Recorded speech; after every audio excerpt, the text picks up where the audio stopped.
നമസ്തേ പ്രിയമുള്ള പ്രേക്ഷകരെ. ഇവിടെ മേൽപ്പത്തൂർ നാരായണ ഭട്ടതിരിപാദനാൽ വിരചിതമായ ശ്രീമൻ നാരായണീയത്തിലെ ഹിരണ്യാക്ഷൻ്റെയും ഹിരണ്യകശുപുവിൻ്റെയും ഉൽപ്പത്തി എന്ന 11ാമത്തെ ദശകത്തിലെ 1ാമത്തെ ശ്ലോകമാണ് നാം ചർച്ച ചെയ്യുന്നത്. ശ്രദ്ധിക്കുക ശ്ലോകം. ഇവിടെ ഉപജാതി വൃത്തമാണ് ആചാര്യൻ സ്വീകരിച്ചിട്ടുള്ളത്.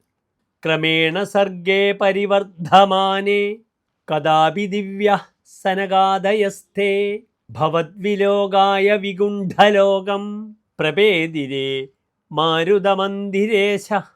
ഇനി പ്രസ്തുത ശ്ലോകത്തിൻ്റെ പദച്ഛേദം ശ്രദ്ധിക്കുക.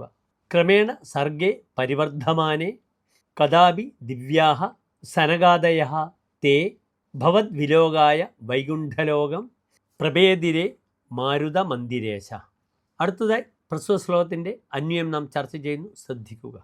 സർഗേ ക്രമേണ പരിവർദ്ധമാനേ കദാപി ദിവ്യാഹ തേ സനകാദയഃ മാരുതമന്ദിരേശ ഭവദ്വിലോകായ വികണ്ഠലോകം പ്രപേദിരേ.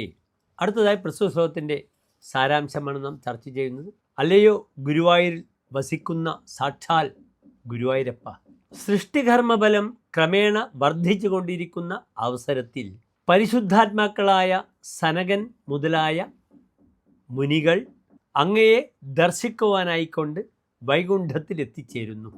നമസ്തേ.